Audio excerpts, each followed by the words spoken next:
ওরে দুষ্ট আর সেখান থেকে আপনারা আমার নবী বিশ্ব নবী রাহমাতুল্লিল আলামিনের উপরে পর্যায়ক্রমে প্রায় 3 বছরের কোরআন নাযিল হয়েছে। আমার আপনার নবী বিশ্ব নবীর উপরে কোরআন শরীফের সর্বপ্রথম একটা সূরা, যে সূরার নাম হলো সূরাতুল আলাক। সূরা আলাকের 5টা আয়াত নাযিল হয় হেরা গুহায়। আল্লাহ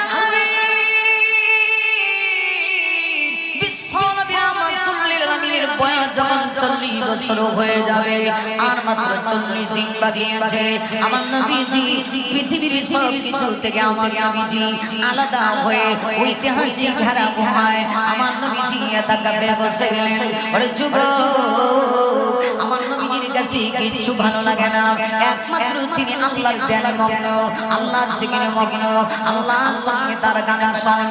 বিশ্ব নবী 40টা দিন অতিবাহিত করার পরে কোরআন শরীফের একটা সূরার সর্বপ্রথম 5টা আয়াত নাযিল হয়। এই সূরার নাম হলো সূরা আয়াত।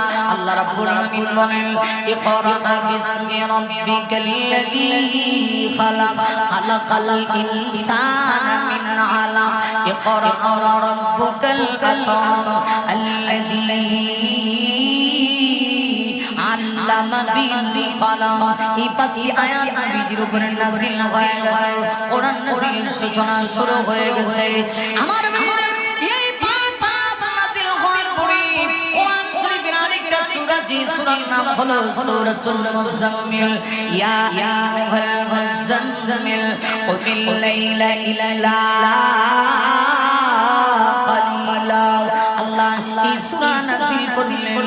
এই সূরা নাযিল হওয়ার পরে এরপরে কোরআনের আরেকটা সূরা নাযিল হয়ে গেল, যে সূরার নাম হলো সূরাতুল মুদাথথির। আরে যুবক জননী, আরে যুবক, তোমার আমার নবীকে আল্লাহ এত সম্মান, এত ইজ্জত, এত মর্যাদা আল্লাহ দিয়েছে। কোরআন শরীফে খোদা তোমার আমার নবীকে আল্লাহ ডাইরেক্ট ইয়া মুহাম্মদ বলে ডাকে না, কখনো ইয়া আইয়ুহাল মুজাম্মিল, হে কামলিওয়ালা নবী বলে ডাকে। সূরা মুজাম্মিল নাযিল হওয়ার পরে সূরা মুদাথথির নাযিল হয়ে গেল। আল্লাহ তার নবীকে এত ভালোবাসে, এই সূরার প্রথম আয়াতে আল্লাহ তার নবীকে সম্বোধন করে বলেন, ইয়া আইয়ুহাল মুদাথথির, হে চাদরওয়ালা নবী। আমার নবী বিশ্ব নবীর গায়ে চাদর ছিল, রহমতের নবী, মায়ার নবী, গভীর রজনীতে গায়ে চাদর আবৃত করে আমার নবীজি শুয়ে আছেন। এমনিতে আল্লাহ সূরা নাযিল করে রহমতের নবীকে ইয়া মুহাম্মদ বলে ডাকে না, আল্লাহ সম্বোধন করে ইয়া আইয়ুহাল মুদাথথির, ও চাদরওয়ালা নবী, কুম ফাআনজির, আপনি ধারান, অতঃপর আপনি আপনার রবকে ভয় করুন। ওয়া রাব্বাকা ফাকাব্বির, কাব্বির রাব্বাকা, নবী গো আপনি আপনার রবের বরত্ব বর্ণনা করুন। এই সূরাটা নাযিল হয়ে গেল। মোট 3টা সূরা আমার আল্লাহ নাযিল করার পরে দীর্ঘ কয়েকটা দিন মাঝখানে গ্যাপ চলে আসলো, এখন আর ওহী নাযিল হয় না। আমি আপনাদের কাছে জানতে চাই, কোরআনের কোন আয়াত কি আমার নবী নিজে নিজে বানাইছেন? কষ্ট বিরক্ত হচ্ছে, খারাপ লাগতেছে বাবা, খারাপ লাগে? কোরআনের কথা বলি খুব গভীর মনোযোগ সহকারে শুনতে হবে, একটু খেয়াল করে। এই 3 সূরা নাযিল হওয়ার পরে দীর্ঘ একটা সময় নবীজির কাছে ওহী আসে না, ওহীর বহির্তিকাল চলতেছে। আর কোরআন শরীফ তো আমার নবী নিজে বানায়া একটা আয়াত বানান নাই, একটা আয়াত বানায়া সাহাবীদের সামনে নবীজি পড়েন নাই। কোরআনের আয়াত বানানোর মতো সাহস এই পৃথিবীর কারো নাই। যখন ওহী আসে মক্কার মধ্যে একটা গুঞ্জন শুরু হয়ে গেছে, বুঝছি মুহাম্মদের আল্লাহ মনে হয় মুহাম্মদকে ভুলে গেছে। আরেকটা আস্তে শুনে মুহাম্মদ সাল্লাল্লাহু আলাইহি ওয়াসাল্লামের মুহাম্মদকে এখন মনে হয় ভুলে গেছে। আর না হয় মুহাম্মদ সাল্লাল্লাহু আলাইহি ওয়াসাল্লামের কাছে কেন ওহী আসে না? এই যে বিরতিকাল চলতেছে, চতুর্দিকে একটা গুঞ্জন সৃষ্টি হয়ে গেছে, আমার নবীকে নিয়ে কান কথা শুরু হয়ে গেছে। সর্বশেষ দেখা গেল সেই সময়ে মক্কার নেতা যারা ছিল, এর মধ্যে একজন ছিল নবীর আপন চাচা, নাম ছিল আবু লাহাব। নাম কি? সবাই বলে হ্যাঁ মাশাআল্লাহ এই আওয়াজ দিয়ে বুঝে দিলে আপনাদের ইমানের স্পিরিট আছে আবু লাহাব এই আবু লাহাব আমি আবু লাহাব কই না প্রথমে কই আবু লাহাব কারণ আবু লাহাব কি নবীর মহব্বতের না দুশমন ইসলামের দুশমন আবু লাহাব পর্যন্ত কান কথা শুরু করছে কানে কানে মক্কার মানুষদেরকে বলতে শুরু করছে বুঝছি বাচ্চি জায়গায় হয় তার আল্লাহ ভুলে গেছে এও শেষ না চাচা বলে শেষ হইতো আল্লাহ নবীর চাচি আবু লাহাবের স্ত্রী নাম ছিল উম্মে জামিল সব বলতে শুরু করছে গোটা মক্কায় প্রচার করতেছে শুনছো মুহাম্মদের কাছে যে একটা শয়তান কারে কর জিবরিল কারে কর কোরআন শরীফ কে নিয়ে আসে জিবরিল কোরআন নাযিল করে কে আল্লাহ নবীজির কাছে কোরআনের আয়াত নিয়ে আসে কে জিবরিল এখন দেখা যায় নবীজির চাচী উম্মে জামিল পর্যন্ত বলতে শুরু করছে ও মক্কার লোকেরা শুনছো মুহাম্মদ সাল্লাল্লাহু আলাইহি ওয়াসাল্লামের কাছে একটা শয়তান আইতো এখন আর এই শয়তানটা আসে না বুঝছি মুহাম্মদের মনে হয় মুহাম্মদ সাল্লাল্লাহু আলাইহি ওয়াসাল্লামের আল্লাহ ভুলে গেছে নাউজুবিল্লাহ নবীজি তো খুব বেশি কষ্ট পাইছে ভাইরা আমার নবীজি আকাশের দিকে দুইটা হাত বাড়ায় দিয়া আমার নবীজি চোখের পানি ছিড়ি দিয়া অজর নয়নি কাঁদতে শুরু করলেন ওগো প্রভু মক্কার লোকেরা আমার বিরুদ্ধে বলে আমি বরদাস্ত করতে পারি আল্লাহ গো আমার আপন চাচা আমার বিরুদ্ধে চলে গেছে আল্লাহ শুধু চাচা গেছে তা না আমার আপন চাচি উম্মে জামিল পর্যন্ত আমার বিরুদ্ধে চলে গেছে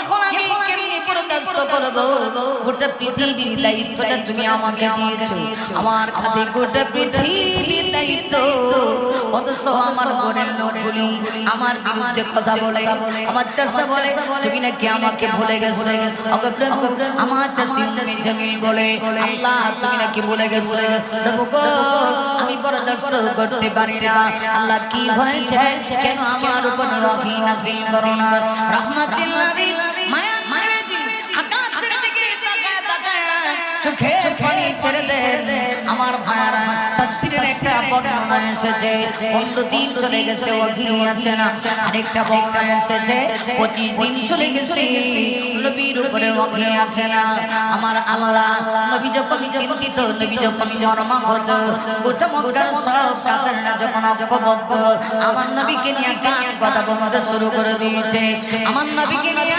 আলোচনার গুঞ্জন সৃষ্টি হয়েছে নবীজি যখন আঘাত পেয়েছে এমনিতে আল্লাহ জিবরিলকে ডেকে বলে জিবরিল আমার বন্ধু আঘাত পাবে আমি আল্লাহ বরদাস্ত করতে পারবো না আরে জিবরিল আমি আমার বন্ধুর উপরে নারাজ হই নাই আজ জিবরিল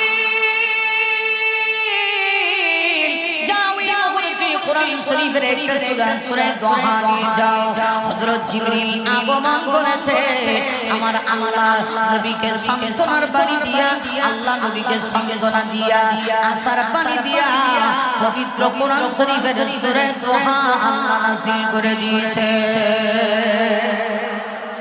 হযরত জিবরিল আগমন করছেন কোরআন শরীফের সূরা দোহা 11টা আয়াত বিশিষ্ট এই সূরা দোহা নাযিল হয়ে গেল আমার নবীজি কষ্ট পাইছেন আল্লাহ সান্তনা দিয়া নবীর উপরে সূরা দোহা নাযিল করে সূরা দোহার প্রথম দুই আয়াতে আল্লাহ দুইটা কসম করছেন কসমগুলি কি খুব মনোযোগ সহকারে শুনবেন এবং কসম করে আল্লাহ পরের তিনটা আয়াতে নবীজিকে তিনটা আশার বাণী শোনাইছেন এই পাঁচ আয়াতের সংক্ষিপ্ত আজকে আলোচনা করব ইনশাআল্লাহ আল্লাহ রাব্বুল আলামিন সূরা দোহা নাযিল করে সূরা দোহার প্রথম দুই আয়াতে আল্লাহ দুইটা কসম করছেন শুনবেন না খুব নরসরা করতেছেন কিছু ভাইরা নরসরা করতেছে শয়তান ঢুকছে সাবধান শয়তান যেন মাঝখানে ঢুকে না শয়তান ঢুকলে কিন্তু সবছে শয়তানের সাথে আমাদের কম বেশি সম্পর্ক আর অথচ নবীজির সাহাবীদের ভিতরে এমন সাহাবী ছিলেন যে যারে দেখলে শয়তান দৌড়াইতো সুবহানাল্লাহ না আমাদের কোরআনের মজলিসে পর্যন্ত আইসা শয়তান আক্রমণ রাসূলের একজন সাহাবী নাম ছিল হযরত ওমর নাম কি ঠান্ডা না এটাও বুঝেন না নাকি আওয়াজ করে বলে ঠান্ডা না খুব রাসূল একদিন মসজিদে নববীর দিকে রওনা করছেন, নবীজি তাকায় দেখে শয়তান আসতেছে। আপনার আমার চোখ আর নবীদের চোখ এক না। কথা ঠিক? আর একটু জোরে, আরো জোরে। হ্যাঁ, আপনার আমার চোখ আর নবীদের চোখ এক না। এটা পয়গম্বরদের চোখ, ওহী বলা চোখ। আর যিনি দেখতেছেন তিনি তো সাধারণ নবী না, যিনি সকল নবীদের নবী। দেখেন আয় আল্লাহর নবী খুব বেশি খুশি, মুস্কি হাসতে ইবলিসের সাথে কথা হবে। আমরা আশেপাশে শয়তান থাকে না, আমরা দেখি না। হঠাৎ করে নবীজি তাকায় দেখেন শয়তান পাগলের মতো হলে দৌড়াইতেছে। ব্যাপারটা কি এত দৌড়ায় কেন? নবীজি শুনে দিক দিয়ে তাকায় দেখে ওমর আয়। সুবহানাল্লাহ। কে আইতেছে? ওমর আয়। উমরের কি পাওয়ার হইছে দেখেন। রাসূল তখন ওমরকে ডাকে, ওমর তুমি কি জানো আল্লাহ তোমাকে এত সম্মানিত করছে যে তোমাকে দেখলে শয়তান পর্যন্ত রাস্তা ছেড়ে দেয়। আর জোরে বলে আর কোরআনের মজলিসে শয়তানের সাথে সারা জীবন গুনাহের কাজ করছে। এখন কি একটা সময় এই গুরুস্থানের পাশে বসে মা বাবার কথা স্মরণ করে কোরআনের এক ঘন্টা তাফসীর শুনতে পারে না, কারণ শয়তান তাকে ওয়াসওয়াসা দেয় না, যাইস না মাহফিল সফল হয়ে যাবে। এজন্য শয়তান তোমাকে এখানে আসতে দেয় না। ঠিক কিনা জোরে আওয়াজ করে। যাই হোক যে কথা বলছিলাম, নবীজিকে সান্ত্বনার বাণী দিয়া আল্লাহ সূরা নাযিল করলেন। কোন সূরা? সূরা দুহা। আল্লাহ সূরা নাযিল করে সূরা দুহার প্রথম দুই আয়াতে দুইটা প্রশ্ন। ওয়াদ-দুহা ওয়াল-লাইলি ইযা সাজা মা ওয়াদ্দা'আকা রাব্বুকা ওয়া মা ক্বালা।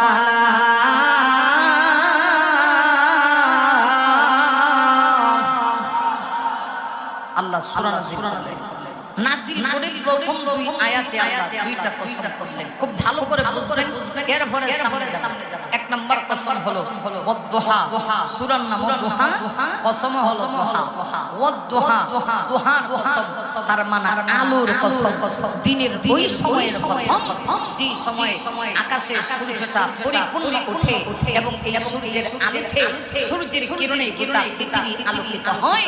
আল্লাহ সেই সময়ের কসম করছেন। জোরে বলি শুধুমাত্র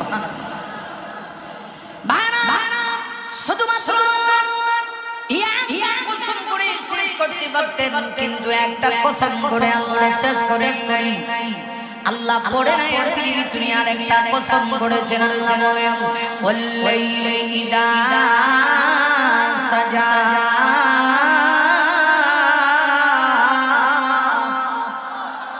আল্লাহ দুই নম্বর আয়াতে আরেকটা কসম করেছে, সেটা হলো আল্লাহ বলেন অন্ধকার রজনীর কসম। রাতের নীরবতা নিস্তব্ধ যখন হয়ে যায়, ওই যে অন্ধকার সময়টা আসে, ওই সময়ের কসম আল্লাহ করলেন। আমার ভাইয়েরা, এই দুইটা কসম আবার এক একটা কসমের আলাদা আলাদা অনেকগুলি ব্যাখ্যা আছে।